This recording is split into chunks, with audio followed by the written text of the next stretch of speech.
Okay, I think we're live. I'm trying to double check here. It's a little hard to tell. I think there's a little bit of lag going on, but we are live, so we might as well introduce ourselves, I suppose. My name is Jeff Johnson. I'm the Chief Design Officer here at Nested Knowledge, which means I'm kind of in charge of the UI and the UX, or in other words, the user interface and the user experience. So I design the software, not necessarily develop it. That's kind of Carl's job. Maybe we'll have him on another time if you're interested in that. Um, but yeah, so I'm in charge of the user experience, design, and marketing. And I am on this call with Renita and Nicole. Renita, you want to introduce yourself? Yeah, of course. So, hi everyone. Some of you may know me. I'm Renita Tarchand, the Director of Implementation and Client Success here at Nested Knowledge. So, supporting users as they come in and do their projects, onboarding teams, and just trying to make sure that people are able to implement their research designs in the software successfully. Nicole? Hi, my name is Nicole Hardy. I'm the Director of Research at Nested Knowledge. I manage a lot of our internal projects as well as some academic collaborations. Yeah, that's what I do at NK. So we've kind of got two different perspectives for you, and we weren't really sure how many people would show up to this call, and what we should even talk about per se. But we kind of settled on talking a little bit about some of the interesting studies that people are doing within our software, especially some of the more novel ones, the ones that are outside of the norm of what you might typically think about when you think of systematic review or meta-analysis. And so that's what we're going to talk about today. We also have a sneak peek for you at the end of this call. I'm going to share a design with you. It's kind of a peek behind the veil, if you will, a little glimpse into a new feature, dual extraction, which is something that a lot of people have been asking for. So stick around for that at the end. But we're going to talk about this just first, and of course we want to get to your questions as well. So if you have questions, whether you are viewing this on Facebook, on Twitter, on Instagram, on YouTube, wherever you're viewing this today, there's probably a chat function. You can chat at us, and then I will interrupt our conversation today, and we can try to answer your questions as well. That's part of what this call is all about. But first, and I think Nicole, I want to ask you this question first. One of the more interesting use cases for our software to date has been some projects around the idea of common data elements. What are common data elements? Why do we love them? Why are they so important to us? Talk a little bit about that.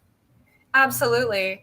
Common data elements are essentially a common data element nest is when we look at heterogeneity, right, between studies, either as inclusion criteria or outcomes. So to put that a little more concretely, I know what I said is probably still a bit abstract, right? You want to do a common data elements analysis when you want to see, okay, we've got 10 trials, right? Were the inclusion criteria the same between those trials? Because that can influence greatly the results of a trial. We see this in stroke all the time. If let's say there's 3 studies, right? Just to put it simply, let's say study A has people who are in okay shape, study B has people who are also in okay shape, and then study C has people who are very, very sick. Which study do you think is going to have better outcomes or worse outcomes, right? Study C is going to have worse outcomes. And, when you're doing a review and you're looking to aggregate that data, right, you really need to consider inclusion criteria, because that inclusion criteria can affect the outcomes in a sense, right? Or the expected outcome. And so we like to do common data elements nests to kind of evaluate, okay, what are the inclusion criteria between these trials, right? What types of people were included? Are they comparable? Are they truly comparable, right? Another kind of facet to common data elements is also looking at outcomes. And we worked on a nest, the chronic subdural hematoma nest, that was published not too long ago, where we said, okay, of the trials published, were outcomes similar between the trials? right? And that's super important. You can't do any type of review or meta-analysis if every trial is reporting a different outcome. What are you going to do? It's apples to oranges, right? You have to do any type of review, you need there to be consistently reported outcomes between the major papers. And if there's not, that's a big problem. And so that was kind of the point of the paper I'm referencing, the chronic subdural hematoma paper that was recently published by some academic collaborators at Stanford, along with some NK personnel, myself and Renita included. That was the point of that paper, to investigate that. What outcomes are commonly reported in these trials, and is that a problem? Is it a problem, right? Is the heterogeneity across these papers problematic for facilitating future reviews? Does there need to be a greater consensus, right? Does there need to be more clear guidelines on what outcomes need to be reported, right? So that's what a common data elements type nest is all about. Again, just to kind of summarize, I feel like I said a lot. Pathway A for common data elements is looking at like inclusion exclusion criteria. Are they similar or are they different between trials? Pathway B is outcomes. Are outcomes between these major papers similar, right? Are the time points similar? Are the outcomes themselves similar to facilitate future reviews?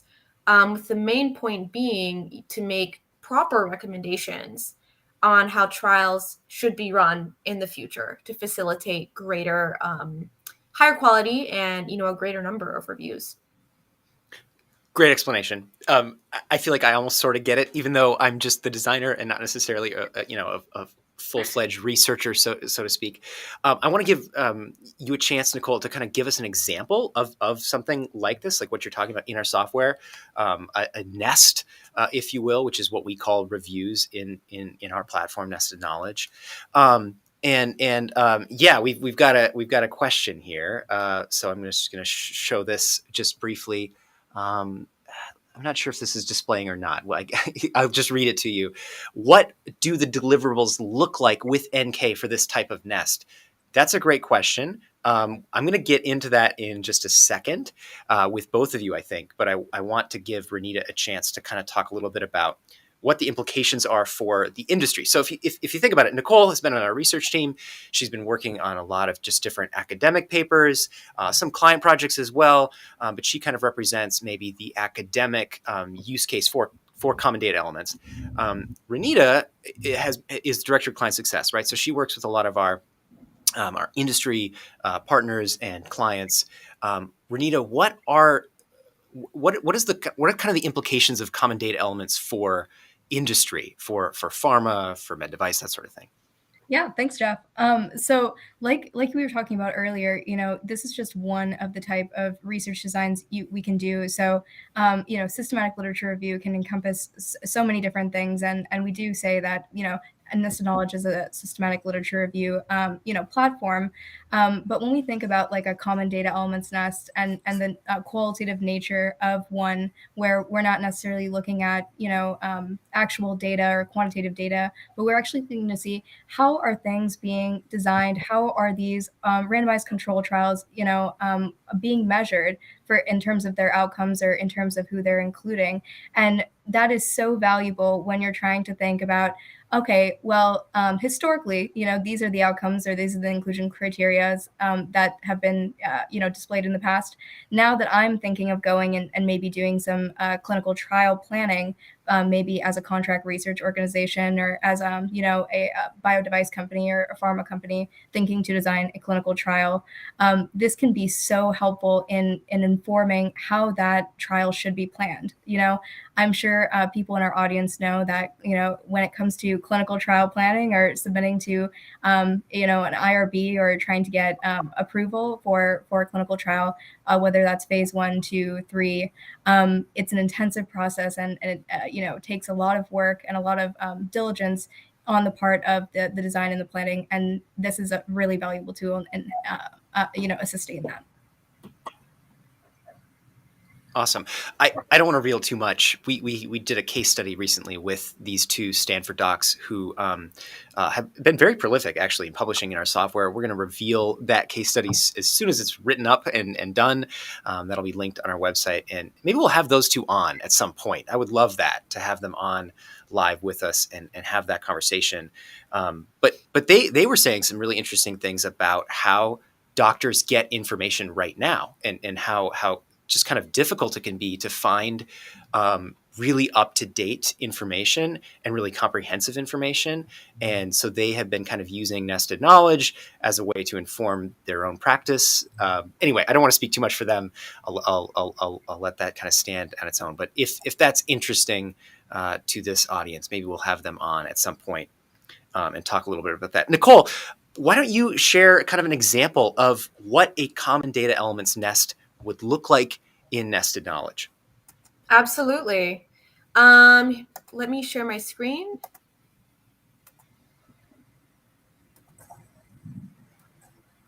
By the way, if you're just joining us,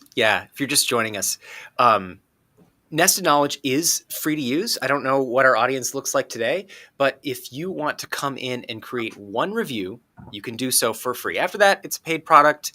We're not out here just to give our software away to free for anyone, but we want to support as many academics and academic collaborations as possible. So if you want to, you can come in and sign up for our platform. I'm just going to throw up our website on the screen here really quickly, and you can just start using our platform today. You can just sign up. It's the little button up in the right hand corner that's nested-knowledge.com. And you can go there and you can create an entire systematic review for free, living updatable review for free in our software. But Nicole, you're sharing your screen. Let's get an example of a common data elements nest up here. Talk about it. Absolutely. Okay, so this is actually the nest I was referencing that was published. This is the chronic subdural hematoma nest. I'm not going to bore everyone with some technical medical jargon, but basically the main point of this nest was to look at active and published trials for chronic subdural hematoma and to look at their outcomes to see if they were harmonized, which means they're comparable. So how do we do that, right? So one, you have to do a literature search and find those published and active trials that you do in this module. You do some screening and then you find them, and then what do you do, right? Let's say you already have your list of trials that you want to look at. So the next thing you need to do is appropriately apply a tag or a label to each study for each outcome reported in the trial, right? So if a trial is reporting, let's say, a volume at, let's say, 30 days, then you'd apply that label to a study that has that. So if a study is reporting as an outcome, and we can get some here as examples. So this is obviously a very complicated hierarchy. There's a lot of different outcomes. Spoiler alert, that's kind of the main point of the paper. But, if a paper is reporting, let's say, wrist hematoma, right, as a complication, then you would create a tag and apply it to that paper. And the tag you create in this hierarchy. Hierarchies are essentially a structure for your research question. So I think this might be a good time to explain what we're looking at here. But the main point is that for each outcome, you create a tag, you apply it to a paper, and then at the end, what you can do is look at what was applied, right? So I can see all of these different endpoints that were present across all of the different trials. And this is interactive and you can play around with it. I can see that 7 out of 18 trials were tagged with chronic subdural width, right? So, that's not great, to be honest, right? Not all trials had that. It looks like only a little less than half, 8 out of 18, had chronic subdural hematoma volume reported as well. By looking at this, you can kind of get the point of this paper, right? There's a lot of heterogeneity in what's reported in trials, right? It looks like, one trial reported at 2 weeks, another report at 6 weeks, another at 90, a couple 4 at 90 days. And those are all pretty different, I would say. 3 months versus 2 weeks. Nicole, hold that thought. We Yeah. seem to be having some technical issues. It looks like I'm hearing some of our audience members cannot see this. Maybe we can get a few more comments. Maybe just try resharing your screen, Nicole. I'm not sure what Sure. Can exactly you guys happened. see it? I could see it on my end. Renita, could you see it on your end? Okay. I could see it. We Okay, seem to so be let having me some technical difficulties. So sorry about that, guys. I didn't see it. I was heavy duty into the nest. no, Didn't no, see and I it. didn't want to stop your flow, and I wasn't sure exactly, how well this is working or not. No So, worries. Let's try this um, again. yeah, let's try it again. Let's see what happened. Oh, I think maybe just resharing it looks I like did. we were Can you back at it. guys So see it now? let's have you reshare, and then I'm going to turn this on, and then now it Oh, looks. wrong nest. There we Let's go. hope, fingers crossed, it's going to work. So let me restart. I feel like I could have done a better job anyways. What I said was a little chaotic. I'll try and Okay. condense what I said. Can everyone see my screen now? Yeah, it looks like we are able to see this now. I saw it, but it was tiny. You could see it after I reshared. It is in So like yeah, a okay. window. I'm not sure how to describe it, but I can see what they're talking about. It's a little bit small. My screen is like full. So Yeah. I don't know. This is like Yeah. full. I have an 18-inch computer, and it's like this screen. Let's try some different. How about this? Does that help? Maybe that helps. I don't know. It looks like the audience is saying yes, we can see this now. Okay. And I'm not sure what the delay is here, but I'm hoping that this is good enough to move forward. Sure. So let me back up and kind of quickly go through what I maybe said in a slightly better way. Yeah. So chronic subdural hematoma, the point of this nest was to look at the outcomes reported across active and published trials and to see if they're harmonized. What that means is, are these trials reporting similar outcomes? And why is that important? That's important because you can't do a review if different trials are reporting different outcomes. What are you going to pool? Nothing, right? It's apples to oranges. So that was kind of the big point of this nest. And so they built this hierarchy, which is, quite large, as you can see. And I'm just going to focus on this end. And basically, this hierarchy is a representation of every single outcome reported in any of the trials. And so this is pretty overwhelming, but the power of this is really is in synthesis, right? So in qualitative synthesis. So we look at this, and maybe someone in the chat can respond. What do you think the point of the paper was, right? What do you think we said in the paper about whether or not outcomes were harmonized in chronic subdural hematoma? Any takers? Do we think, does this look harmonized to anyone on? No. So no, this was not very harmonized, as we can see. Just within one outcome, there's 1, 2, 3, 4, 5 different ways it was reported in terms of time points that ranged from, it looks like 2 weeks. Looks like we got a little delay. I'm just going to read the comments here, Nicole. Jill says not harmonized. Yes. Yeah. Carl says looks busy, smiley face. So I'm going to assume that they agree with you.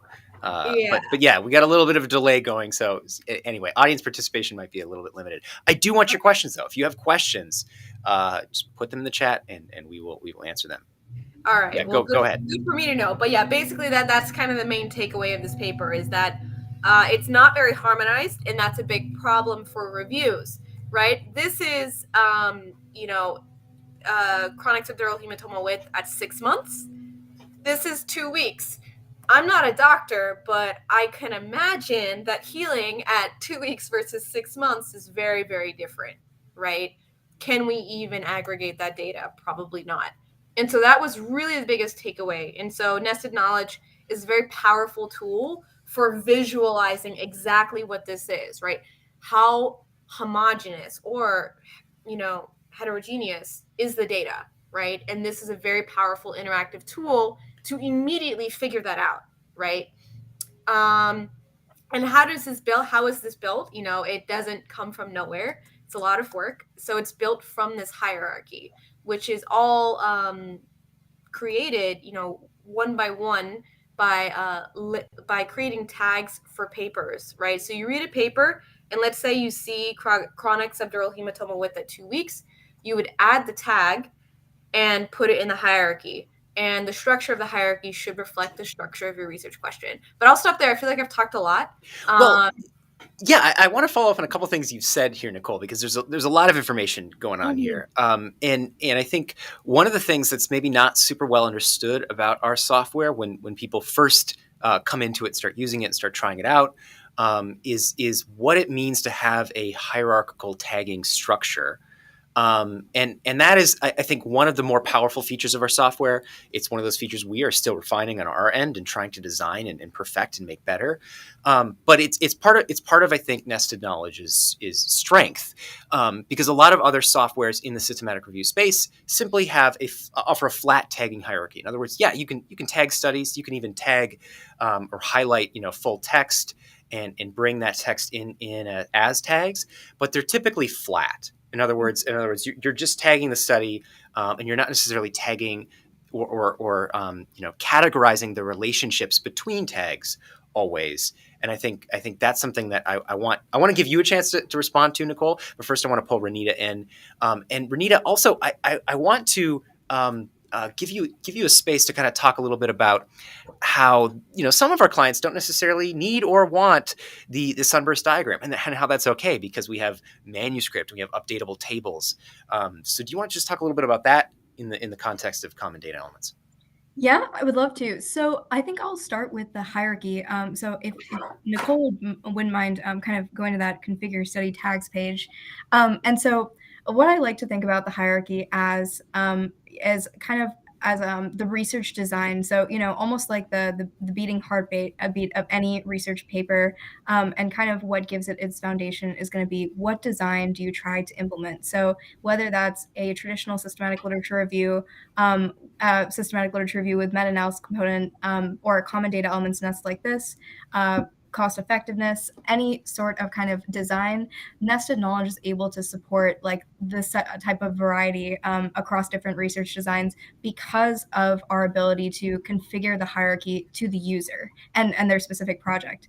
And so in a qualitative nest like this, where we don't want to collect any data, we don't want to define independent and dependent variables, the hierarchy is going to give us a very, like a gray format. We're just looking at things that are qualitative or dummy variables. Whereas something like, a meta-analysis, we're going to need to be able to define an independent and dependent variable, account for baseline characteristics and outcomes, and account for all sorts of different variables like, dichotomous, continuous, and categorical variables. And all of those things are supported within the nested knowledge platform, which kind of differentiates us from different softwares that don't have those abilities.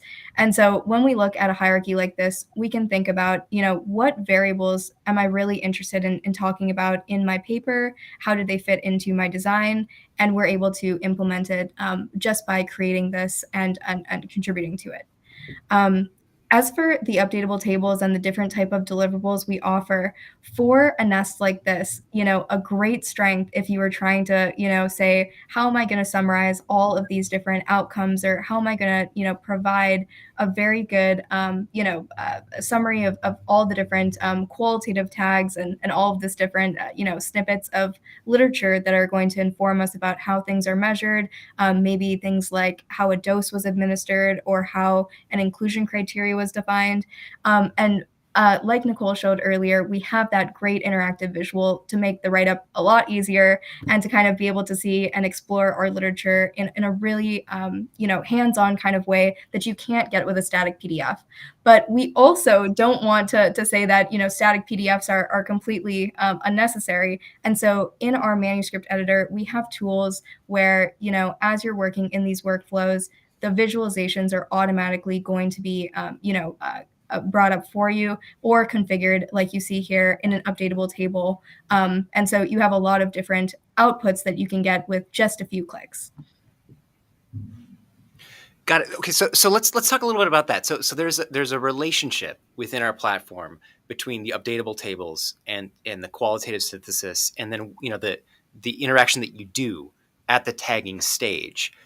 Let's talk a little bit about that relationship, and because that's, I think, what a lot of people maybe don't understand as well, is that once you tag something in the nested knowledge platform, so you've tagged it in one spot, it shows up later for data extraction. It shows up later in things like our qualitative synthesis visual. It also shows up in our updatable tables, and you can actually configure those however you like, and filter them however you like. Do you want to just show what that process looks like how you create an updatable table?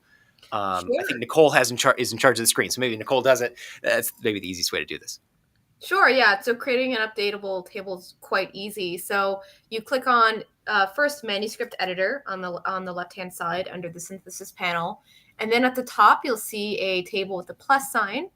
The difference between this and that is that this is how you create a regular table that you fill in manually. This is an updatable table that's built from data in the nest, right? So it's based on the included studies in the nest, and you can play around with it here and basically configure it however you want. So right now I have a table of the study, but you could also do it by study arm.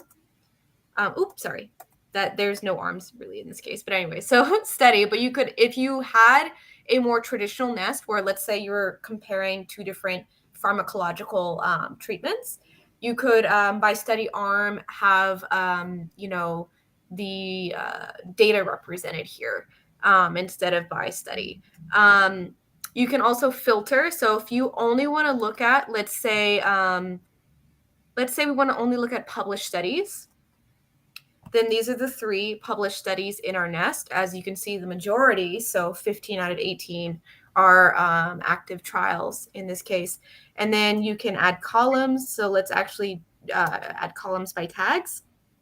So let's say I want to see, the tagging of recurrent CSDH. So did it come back, right?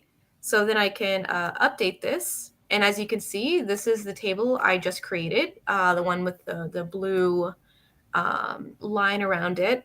I can see the title, the author, the year it was published, and I can see the definition of recurrence in each of these 3 papers.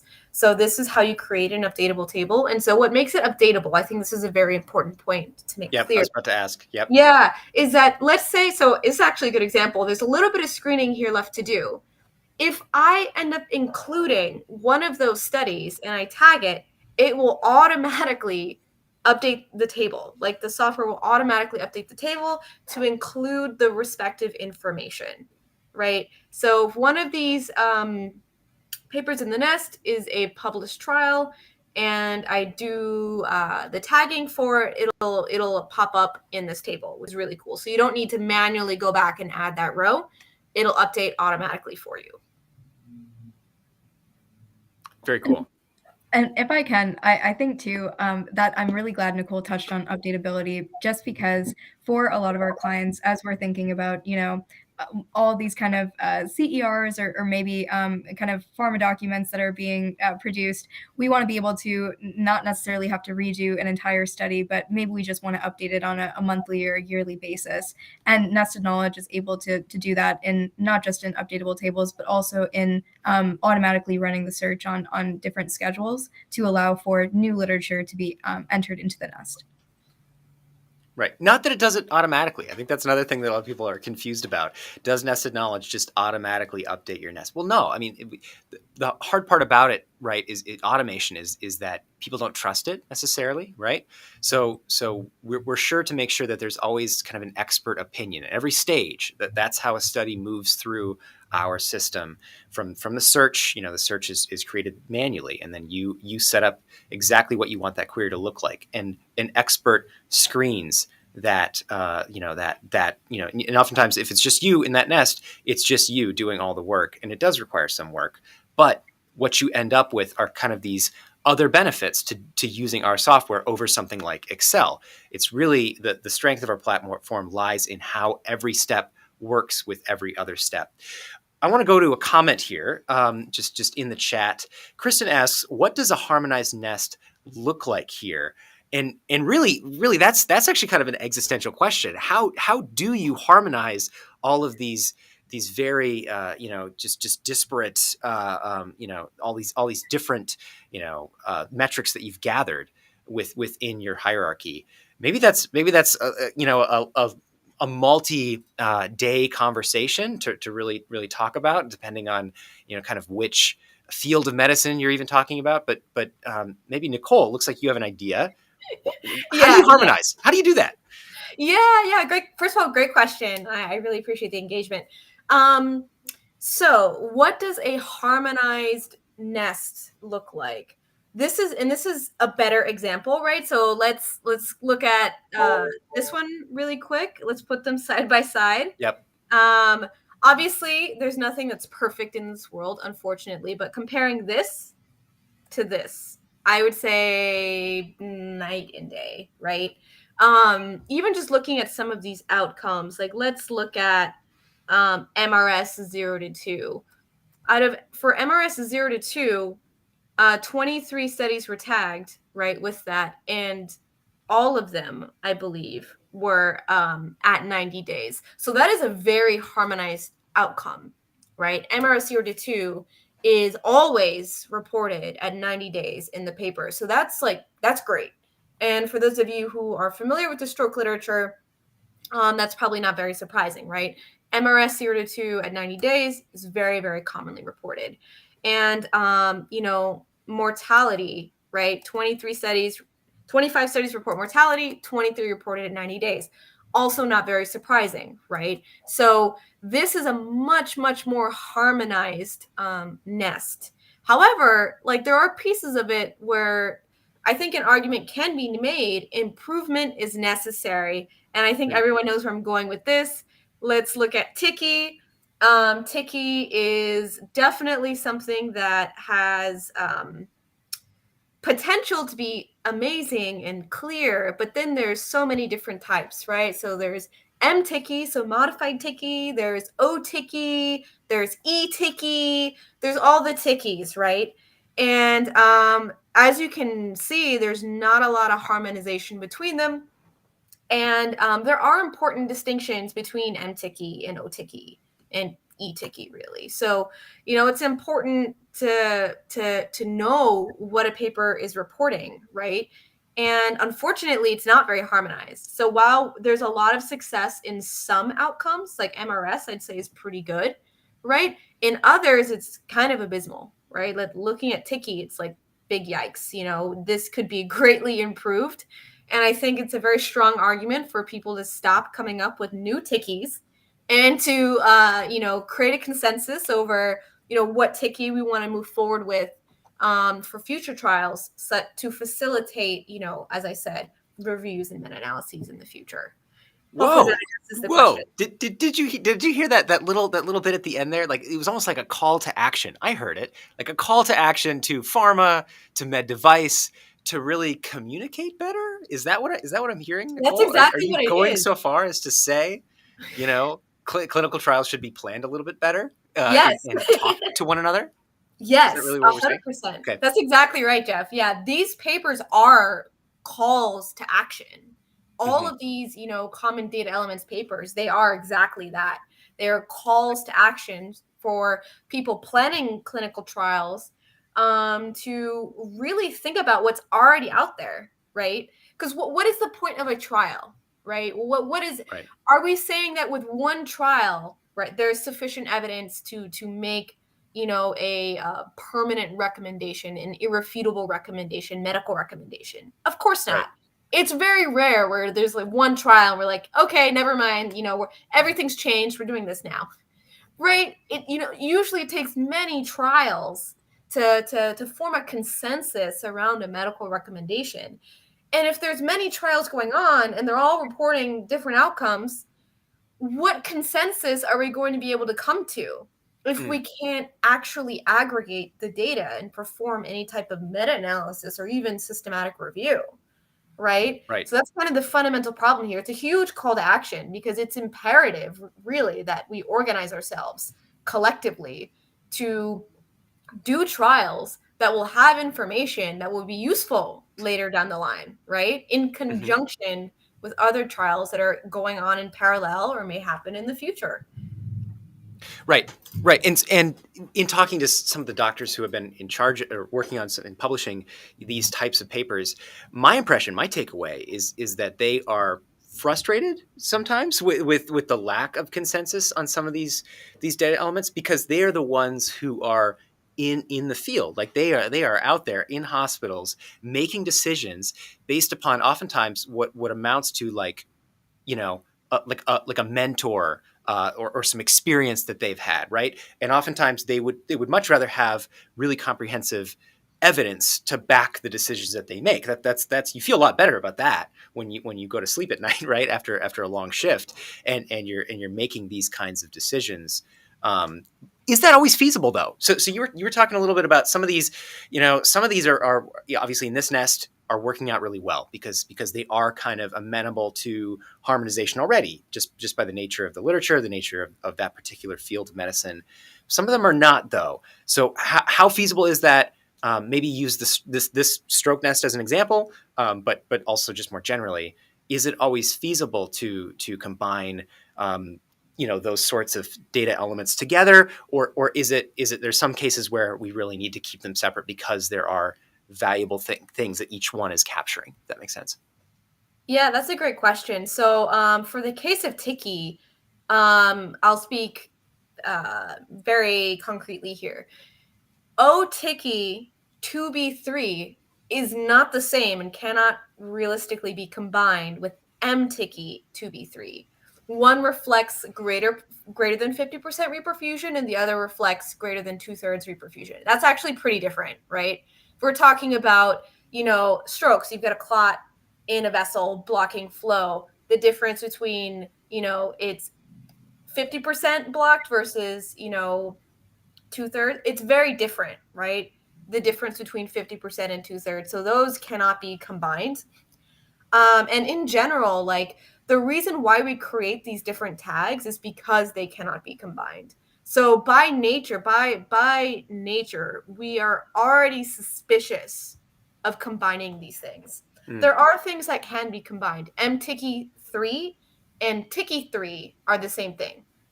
So those are fine. So if we see E-Tiki3 and M-Tiki3, those are combinable and those don't get separate tags here. Everything that does get a separate tag are things that we automatically think are not eligible for being combined, or we're not sure what the differences are across papers in the nest. So yeah, sometimes it cannot be combined. Like M-Tiki 2B3 and O-Tiki 2B3 are not combinable. And then in that case, what really needs to happen is a consensus where, someone writes a guideline and says, you know what? We want to see M-Tiki in papers moving forward, right? If you're planning a trial, make sure it has M-Tiki. If you want to report O-Tiki in addition to that, go for it, right? But at a minimum, these are the things that you should be following. These are the outcomes you should be reporting to create a trial that will be useful in the future. And there are a couple of, in the example of Tikis, that stand out. So it looks like M-Tiki 2B3 stands out, right? So a recommendation could be made where it's like, hey, for all of you planning clinical trials, make sure you have final M-Tiki 2B3, right? Gotcha. And then, so this problem basically is not something that's going to be resolved today, Right. right? Today we're kind of, out of luck, right? Right. M-Tiki can't be combined with O-Tiki, and that's that. What this is really a call to action to make it better for the future, right? As you Right. said. Right. In the meantime, though, you said, as you said, we're sort of out of luck, except that we have nested knowledge, right? We have this tool to help us at least visualize the problem, even if it can't be solved. It at least tells us, oh, we need more clinical trials on this particular thing in order to make this distinction, or whatever. Maybe it might be helpful to our viewers, because we've been on our soapbox here. We've been talking about kind of a big problem within medicine, within clinical research, that sort of thing. Renita, do you want to just show us just briefly, like how might you go about setting up a tagging hierarchy for the viewers and audience who've just never seen our tagging tool? Like Yeah. where do you even start? Because another thing that I'm noticing sometimes as just sort of a pattern of user behavior, because that's what I look at all day long, how to make the software better, is that we have a tool which is very powerful. It's very useful. Some people who are experts in our software view it as one of their favorite features. It's tagging on the fly. So at the screening stage, you can actually start tagging very early, and you can create tags on the fly, and you can start to do that. But that doesn't always lend itself to creating a hierarchy, because if you don't know what you're doing, you might just tag everything. You might just tag anything you're interested in, and you might not necessarily be thinking about your study design until it's a little bit too late, right? So, what's kind of the difference between those two different features? How do you get started in our software creating a great tag hierarchy for this kind of project, this common data elements project, or for any project really? Fantastic. Yeah. Thanks, Jeff. And I'll say too, I think as a biostatistician, Nicole is really gonna relate to this very well, because I mean, when you look at that amount of difference in outcomes and difference in inclusion criteria and that sort of thing, it's a statistician's nightmare to have to look at any sort, try to aggregate that data or do anything with it. So I'm glad we were able to kind of talk a little bit about the broader picture and the overall contribution to science. And what I'm about to show right now is going to be I'm not sure, can you guys are able to see my screen okay? Yeah, I can see it. Okay, great. Let's hope we're going live. I don't know. We'll find out in a second when the comments light us up. So Okay, fantastic. And so I'm going to be using a different nest just because I want to show in a very typical systematic literature review and meta-analysis, what is this process really look like? And this is another one of our Stanford collaboration projects looking at different randomized control trials related to acute ischemic stroke.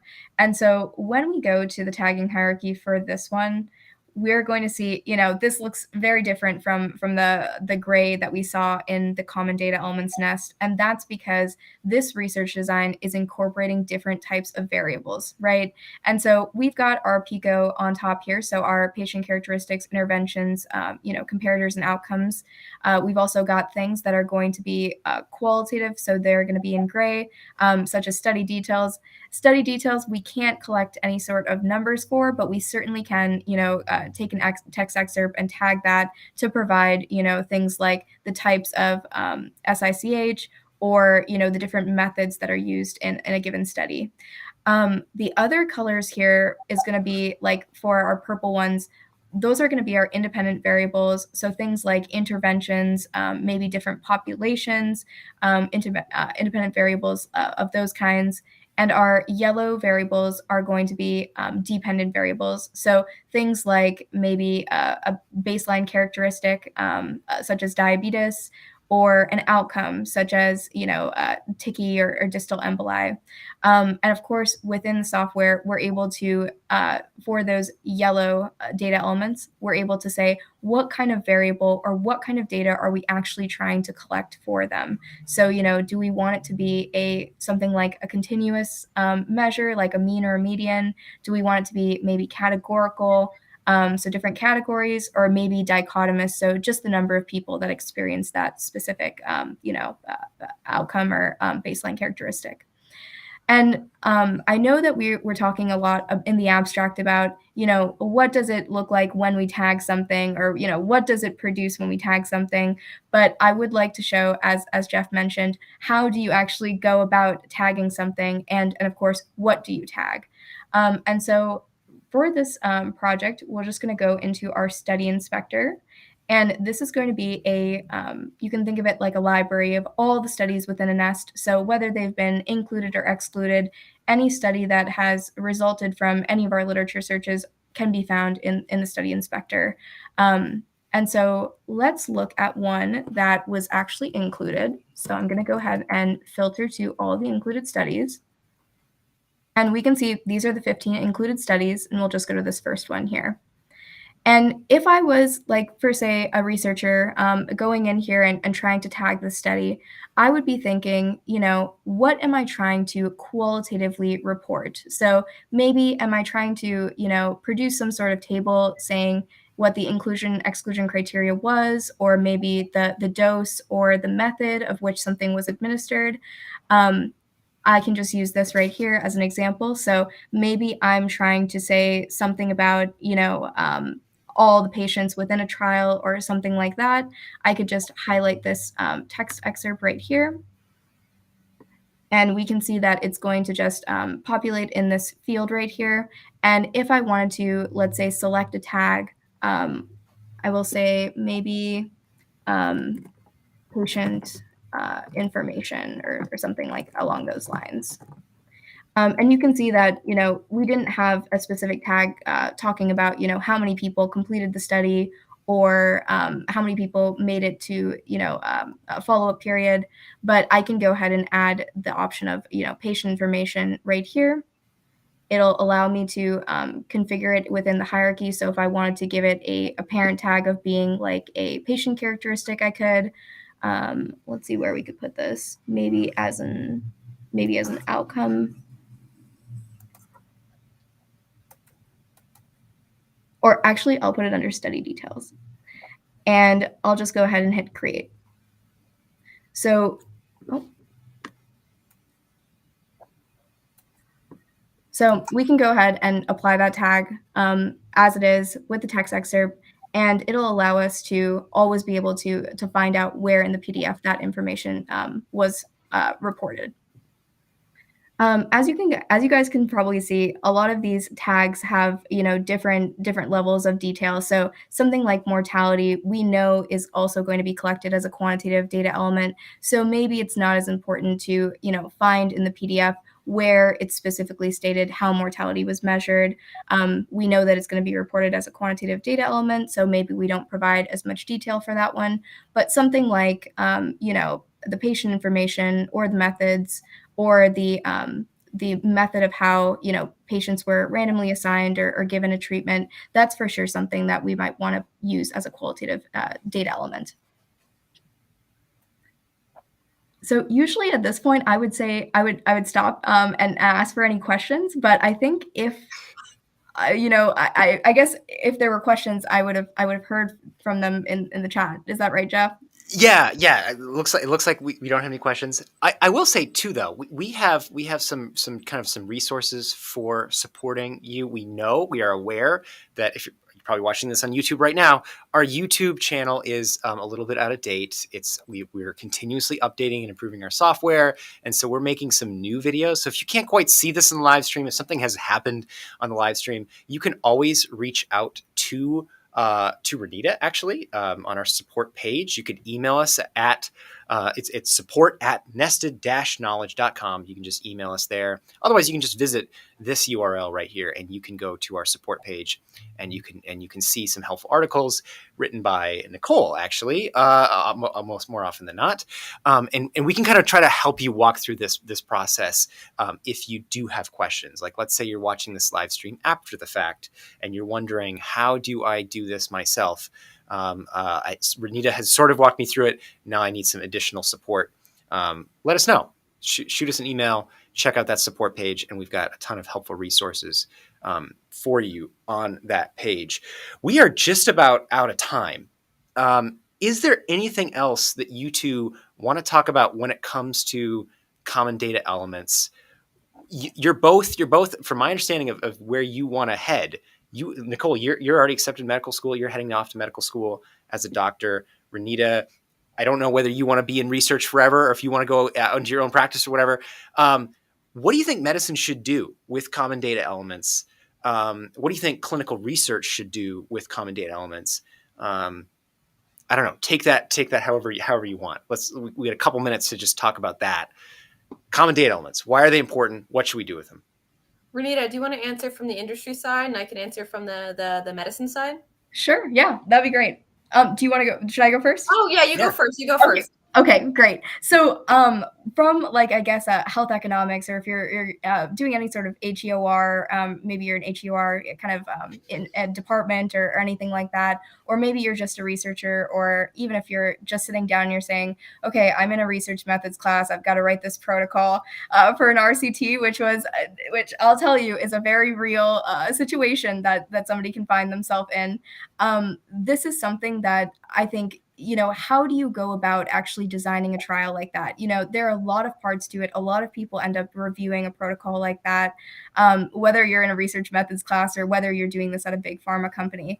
And the thing is, there can be a lot more efficacy involved in that process, and it can be a lot more informed. But in order for that to happen, reviews like this do need to be produced, and people do need to pay attention that, what are the trends that we're seeing in these different trials, and the people that are designing them, should pay attention to, what has been done, at the historic level. A lot of these, trial planning will actually have a literature search component where you'll look at the existing data, you'll look at the reviews, and unless you're completing a full systematic literature review during that literature review phase, you're not really going to be able to see like the trends that are in a certain topic, or you're not going to be able to get a full gist of how how this is looking across different trials.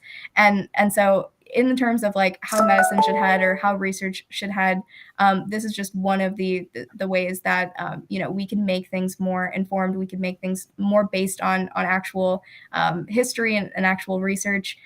So kind of informing the researchers through research in that way. So I'll jump in.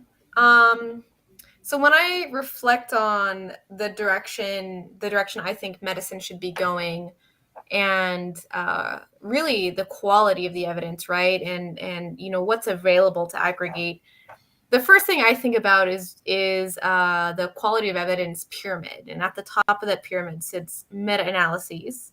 Slightly underneath that is systematic reviews. Then underneath that is randomized controlled trials. And so when we're thinking about, really the point of research, of medical research, right? It's to provide data to help doctors make informed decisions. So what I'm kind of dancing around here is the topic of evidence-based medicine, right?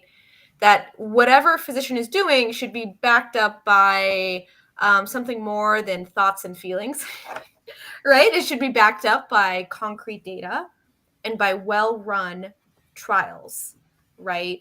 And so what does it mean to be a well-run trial, right? What does it mean to be a good trial? And a big part of that is a trial that will facilitate reviews and meta-analyses. And if the outcomes, your trial's reporting are vastly different for no reason from all of the other trials, are you really contributing to the literature, right? Are you contributing to evidence-based medicine? How will a physician be able to interpret the results of your trial in the context of all of the others if it's apples to oranges? Obviously, there are turning points in all fields of medicine, right? Things change, outcomes change, right? But there, of course, needs to be a consensus around that, right? Like, okay, moving forward, we are reporting this so that we can facilitate, high quality evidence-based medicine, which is so, so important. Like when we think historically, right? A lot of medicine, even today, is not evidence-based medicine. A good example would be like glomerular EGFR. I can never. I'm too nervous to say the word. Anyways, the EGFR. It's okay. We're moving past it. The filtration rate, right? And how even today, a lot of physicians feel that Black people and people of color in general have different filtration rates. And there's no real evidence backing that up, right? There's a lot of things today that are pervasive in medicine that have no evidence, right? And that just are kind of hand-me-downs from, previous teachers and previous eras, right?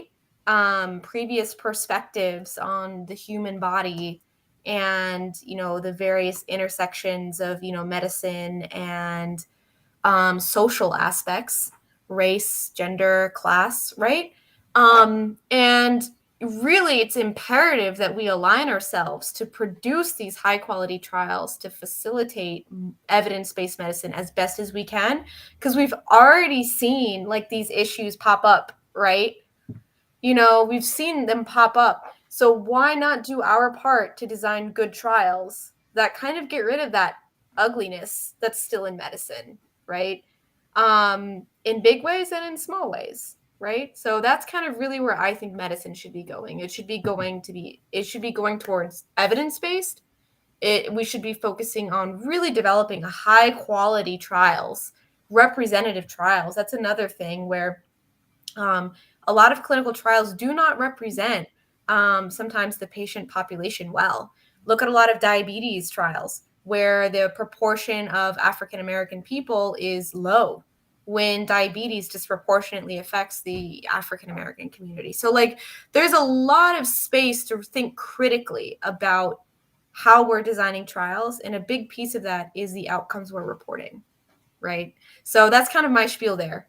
Long story short, we need to move towards evidence-based medicine. And a part of that is, at the very least, aligning on outcomes and aligning on inclusion criteria. Awesome. I should say too, you can be part of that, right? I mean, it's just a shameless plug time. Okay, like you as a researcher, as an individual researcher, have things to contribute. I am sure, and I'm just speaking to maybe to the students in the audience, but also like anyone who is whether you're in industry, whether you're more on the academic side. You can contribute to this by just creating better systematic reviews and highlighting, some of this evidence or some of these gaps in the evidence. And you can use Nested Knowledge to do that. It's available. It's out there for you. You just sign up and you can create one review for free. That's what we're offering academics. We may even experiment with increasing that free tier for academics in the future. We want to support academic research as much as possible, as well as our industry partners and clients and that sort of thing. So sign up, try it out, give it a go. And I'm sure you can also create some great research. In some senses, I've heard this criticism before. Maybe there's too many systematic reviews out there. Maybe there's certainly more systematic reviews than there ever have been. But I also think that by sheer volume, we are increasing the number of good systematic reviews as well. And so, try your hand at it, see what happens. I don't know. I'm not necessarily speaking to just anyone out there in the audience. I'm sure it takes a special skill set to actually try your hand at it. But if you're interested in it, Nested Knowledge is a great way to start, I think. We have promised, though, too, that we're going to reveal just the design. It's still being worked on. It's still being developed for dual extraction, which is a really commonly requested feature of our software. Again, it's one of those things that if you want to create really great systematic reviews, especially in a team setting, you want to have dual extraction. We already have dual screening. Maybe we can talk about that in a later live stream. But we want to also provide dual extraction. And so I hope that you can see this at home, but here is the design roughly for dual extraction. So you think about it, dual extraction, the way it works in our software is from a reviewer's perspective. So there's kind of like reviewers, and then there are administrators. Reviewers will not notice a huge difference in the extraction interface. This is more so the changes happen when you go to adjudicate as someone who is, kind of guiding the research project, or maybe you're a little higher up in the research chain. You're going to come into our software and you're going to be presented with a view of what reviewer A did, what reviewer B did, and then you will have a chance to make your final adjudication. So it's again going to be based upon having the ability to have multiple time points, which we recently just changed in our software so that you can actually report baseline, outcome, and then you can gather as many other time points as you like. Of course, only those two will be present in synthesis. But you as the final adjudicator will get to decide, kind of between these different, what reviewer A and reviewer B said. You'll get to make the final call there. And that's just one of the ways that we're trying to make gathering evidence more accurate, and also make Nicole's job a little bit easier, because Nicole has had to do some pretty serious QCing in the past few months of some really complicated projects, or years, really. I don't know. Yeah. QCing has always been a headache, I think, and we're trying to take steps to make that a little bit better, and make that more of what people want to see out there in the marketplace and in academia and et cetera. So working hard here at Nested Knowledge to try to give you the tools you need to create great research. I think we should call it there. So right, I don't really know how to sign this off, but any final comments? I'll just say thank you to anybody that tuned into this. We are going to be having more. And please, if you have any feedback or things that you want to see or formats, like, we're willing to do things like Q&As and have, different people that are doing projects in the software come and talk with us. Please feel free to let us know what you'd like to see. We would love to hear from you. And thank you so much for tuning in. Yeah, thank you guys so much. And Jeff, it looks like Jade wants a link in the chat. Link in the chat. Yeah, Jade, what did you want a link for? I'm guessing she wants oh shoot. Like the support pages link. And yeah. Yeah, okay. I would have to type that out. Hold on. It's okay, it's the tricky one. nested-knowledge.com is easy, but about-nested-knowledge.com/support is the support link. That link is also now available in the nav bar. So if you go to nested-knowledge.com, you'll see it in the upper right corner. You can just click support if you're on the video today. I know they're embedded in the live stream. It's not like you can go click on the link. I know we'll have to come up with a better system. I don't really know how to share links in here, but I don't know if that actually worked. I hope so. Looks like it was shared to Facebook and YouTube. If you're on Twitter, tough luck. Anyway, okay, let's call it there. We have another one. Sign up for it. RSVP. Let us know what you want to see in future live streams, and we'll try to make it happen. We've got some special guests planned for the next couple here. So sign up, subscribe to our Google Calendar, and there'll be those events as they're added to our live stream calendar will be added to your calendar as well if you have Google Calendar. Otherwise, you can always just download the events every time, or just pay attention to social media because we always post about it. So thank you to everyone who participated. Thanks, Nicole, Renita. We'll talk soon. Thanks so much. Take care, everyone. Thank you.